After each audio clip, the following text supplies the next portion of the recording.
We're in Abney Park Cemetery, Stoke Newington. That's the stone carving workshop.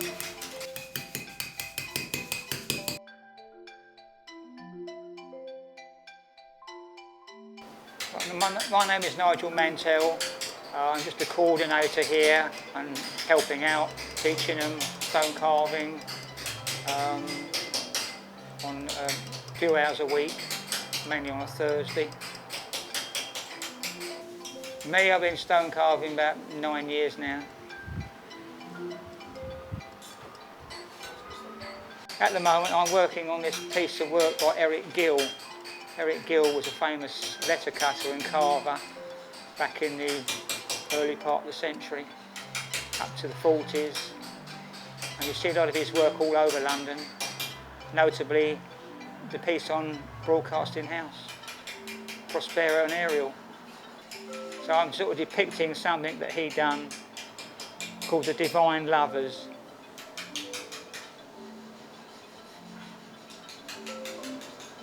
Which would be a pastiche really of his work, not a complete copy, no. This is Portland limestone that I'm working on, which is very famous. Most of old London is built with it. St. Paul's, some of the big buildings in London are built with Portland limestone. And it comes from the Isle of Portland down in Dorset. My profession was a cinema projectionist. 38 years in the business.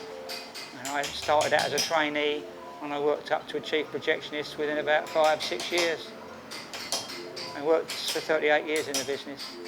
Projectionist, it's more technical, it's electrical, it's film, whereas stone is a different thing altogether.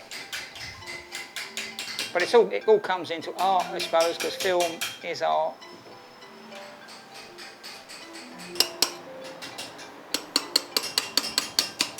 It may look a very hard occupation, but it's a very relaxing occupation.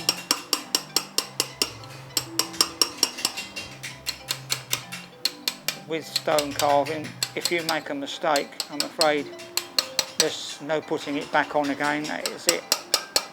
You've got to start again. But hopefully that doesn't happen. Especially, well, it happens when you're learning. It's a learning curve. It's going to happen. But after you get a feel for it, you know exactly how you're going to hit the stone. Not too hard, just keep working on it. Once I've got the basic shape all finished, I will then go over this with what they call a riffler, which is a very fine file, and then I shall use wet and dry paper to take it down to a nice smooth finish. But with limestone, you can't polish it. You can only polish marble and granite and alabaster. This will not take a polished surface.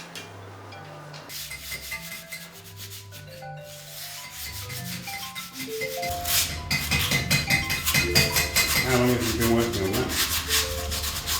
Too long. about 14 weeks or so.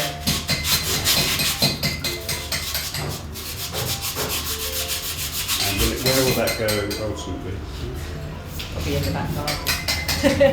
Unless someone wants to buy it off me, which would be wonderful.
When the cemetery closed, it was sometime in the late 70s, early 80s.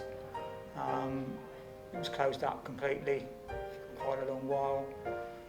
And because the vandals got in, a lot of damage done. And there was such an outcry over it with the public that had people buried in here. Well, they had to do something, so Hackney Council took it over for £1.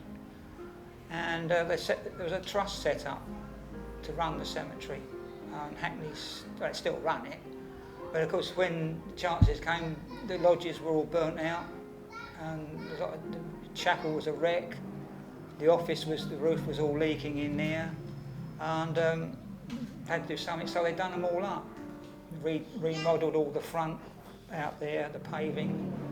You can see what it's like now. I mean, it needs some more work done on it, I mean, but it's a workshop, so you can't say it's got to look like a palace.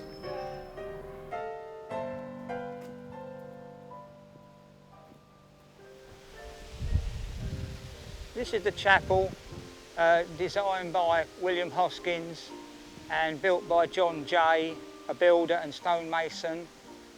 It's in the Gothic style. It's no longer in use. The spire's 120 feet.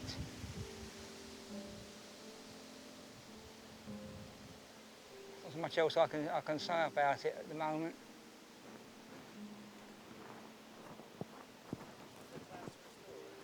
There is plans to restore it if they can get match funding, but who knows? Now it's all completely derelict inside. The gates have to be kept locked because to keep people out. I mean, to restore this, all this virtually got to be recarved. There's people that turn around and say, well, what do we want this place for anyway? Look at all the houses that can be built on here. That's all they think about.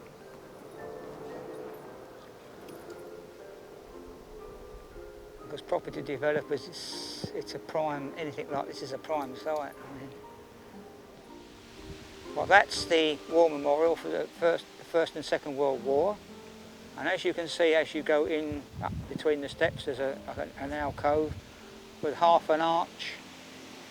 That used to be a doorway leading into the catacombs. Steps used to go down on the door, but to keep the people out of there, they had to brick it in because there was a lot of desecration done in there. It's not a very big catacomb. It does come under the ground here slightly. Are there many catacombs in this? No, that's the only one.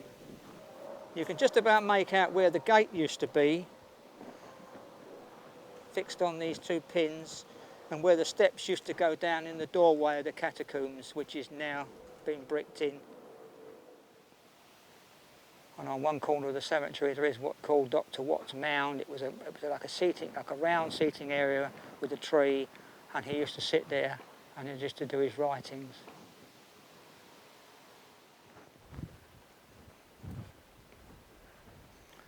This is William Frederick Tyler.